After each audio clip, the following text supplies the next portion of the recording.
ఈరోజు నుంచి మండల సమావేశాలు ప్రారంభమయ్యాయి. తెలిసిన విషయమే. శాసనసభ సమావేశాలతో పాటు మండల సమావేశాలు రెండు అయ్యాయి.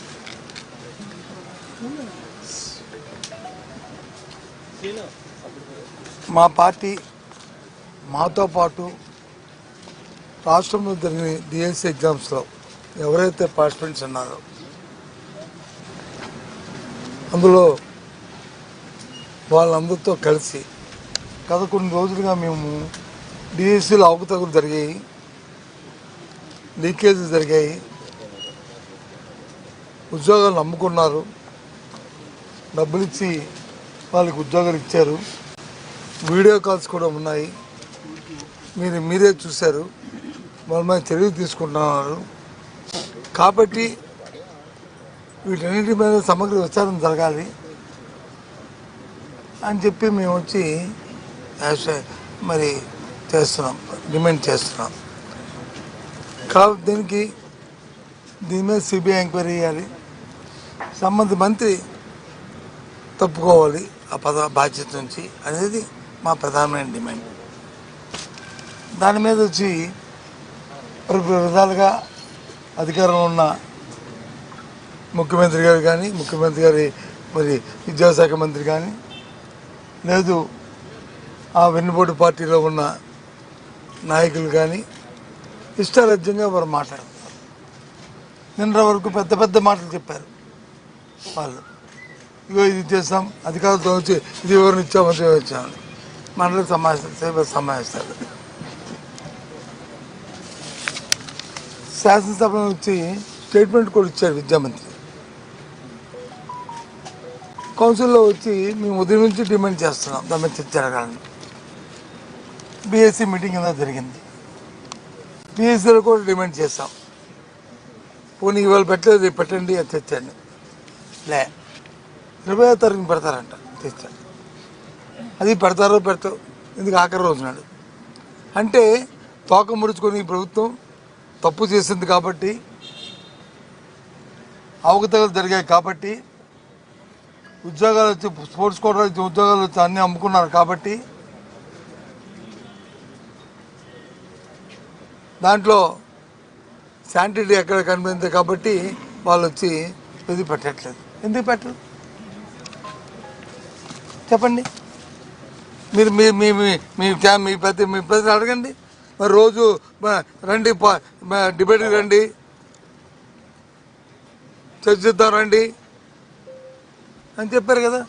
ఏమి మా పర్సనల్ సరిపోవా మా సభ్యులందరూ చర్చించడానికి? మీకు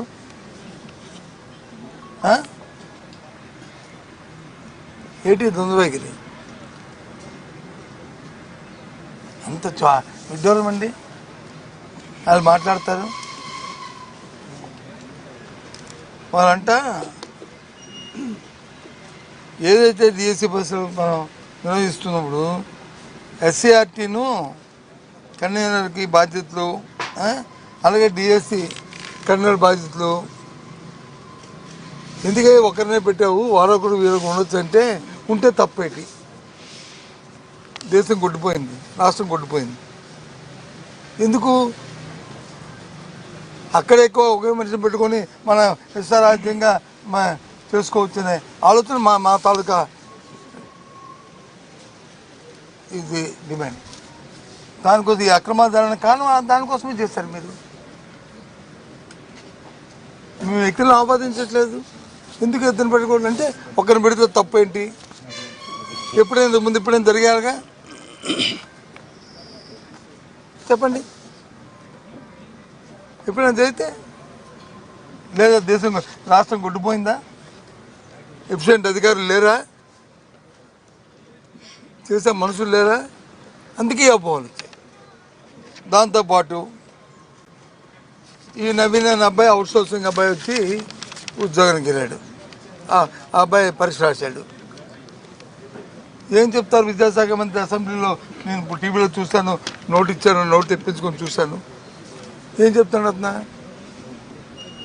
ఆయనకు వచ్చి ఎన్ఓసీకి అప్లై చేయలేదు, పరీక్ష అందుకే అతను పక్కన పెట్టాము. అసలు అవుట్ సోర్సింగ్ ఉద్యోగికి ఎన్ఓసీ అవసరమా? చెప్పండి. తిరిగి పోయి నేర్చుకుంటాను, తెలుసుకుంటాను.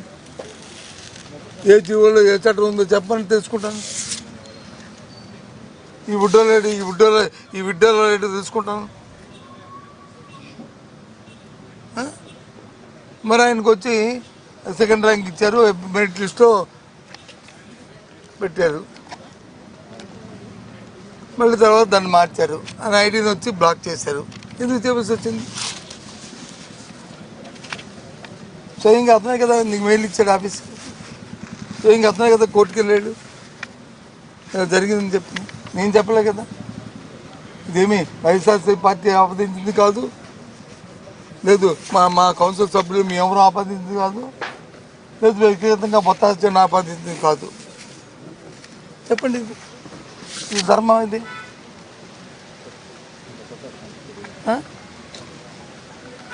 ఇది ఎస్ఎంఎస్లో నుంచి వాళ్ళు పంపారు.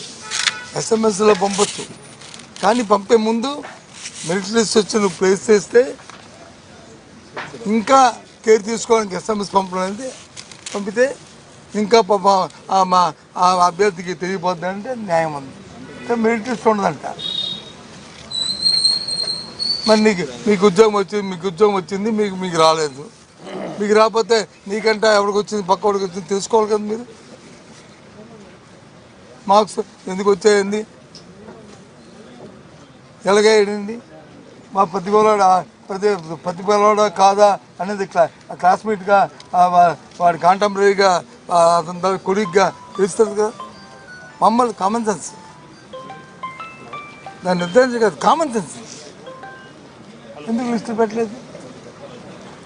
మీరు లిస్ట్ ఎందుకు దాచుకున్నారు? ఇంకా ఇక్కడ వచ్చంటే అది పర్వాలేదంట. ఎస్ఎంఎస్ నేరుగా పంపారు. నేరుగా ఎస్ఎంఎస్ పంపారు. ముందు అవన్నీ పెడితే ఎస్ఎంఎస్ అనేది ఎక్స్ట్రా చేయాలి. ఎప్పుడు ఏమైనా మిస్ అయిపోతే రేటో పాపం ఎందుకు మిస్ అవ్వకూడదు కదా అని పెట్టాలి. ఎక్స్ట్రా కేర్ మా సోదరులు చెప్పండి, ఎక్స్ట్రా కేర్ అది లేదు, ఇదే కేర్. పేమెంట్ ఇచ్చిన వాళ్ళకి ఆలోచించండి, రాష్ట్ర ప్రజలు ఆలోచించండి. నేను వచ్చి మాట్లాడుతుంది మా సోదరులు, మా మీడియా సోదరులతో కాదు, రాష్ట్ర ప్రజలకు తెలియాలని, వాస్తవాలు తెలియాలని చెప్పి ఇవన్నీ కూడా మాట్లాడుతున్నాం. ఎలాగా మండలంలో తెచ్చుకు అవకాశం ఇవ్వట్లేదు కాబట్టి ఇక్కడ మాట్లాడుతున్నాం. అంతేకాదు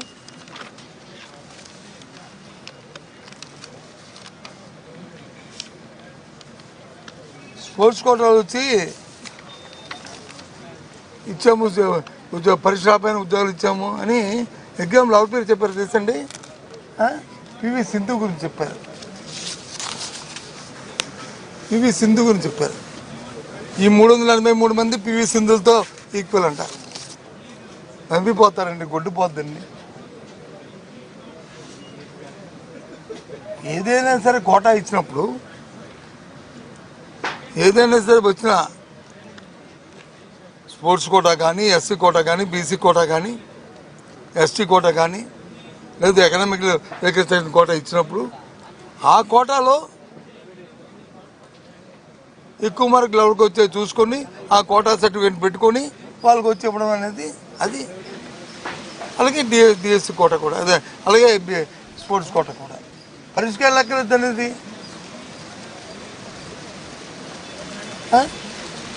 ఇది ఎక్కడ విడ్డోరు దానికి మళ్ళీ ఆయన వచ్చి ఆయన రాస్తాడు ఏమి ఇస్తాడు స్టేట్మెంట్.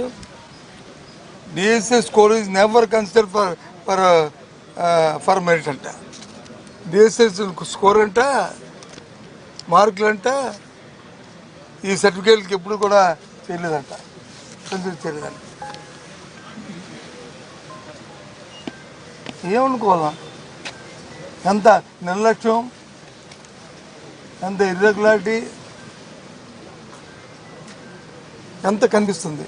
ఇవన్నీ నేను వాళ్ళు ఇచ్చిన కాగితాల్లో ఉండేది, నేనేమి నా సొంత కవిత్వాలు కాదు, ఇదేమి నేను ఆపాదిస్తున్న మాటలు కాదు, వాస్తవాలు. అసెంబ్లీలో ఇచ్చిన స్టేట్మెంట్ ఇది వాళ్ళు ఇచ్చిన స్టేట్మెంట్లు, ఇది వాళ్ళు ఇచ్చిన స్టేట్మెంట్లు. ఏంటిది? అది ఇంకెందుకు ఆడియో టేపులు వచ్చాయి, నేను 14 లక్షలు కట్టు 16 లక్షలు కట్టు 18 ఎంతమంది మీద నువ్వు చర్య తీసుకుని ఎంతమంది అరెస్ట్ చేస్తావు? ఎందుకు ఆ పేర్లు ఎవరు ఎందుకు బయట పెట్టలేదు? కేసు వాళ్ళకొచ్చి ఏం చెప్తున్నావు? వాళ్ళకొచ్చి ఏం చెప్తున్నావు? ఎవరో అనుమానితుడు ఏంటి? మెసేజ్ పెట్టాడు కదా, వాళ్ళు వీడియోలో మాట్లాడుకుంటే, నెంబర్ ఉంటుంది కదా. వాళ్ళు ఫోన్ కాల్లో మాట్లాడుకుంటే వాళ్ళు తీసుకొచ్చి నువ్వు చెప్తే అనుమానితులా? సో అండ్ సో పర్సన్ ఈ మాట్లాడి 14 లక్షలు 20 లక్షలు 30 లక్షలు ఉద్యోగానికి అడిగాడు. అందుకే అతని మీద చర్య తీసుకుని ఎందుకు చెప్పలేదు? పేరు ఎందుకు చెప్పట్లేదు? ఆ పేరు చెప్తే ఆడు ఎవరికి ఇచ్చారో ఆ పేర్లు బయటకు వస్తాయని మొత్తం భాగవతం బయటపడుతుంది. ఆ చిన్న ఆ ఎలుగుని పట్టుకుంటే పెద్దలందరూ బయటకు వస్తారండి. అందుకే మేము అడుగుతున్నాం దీని మీద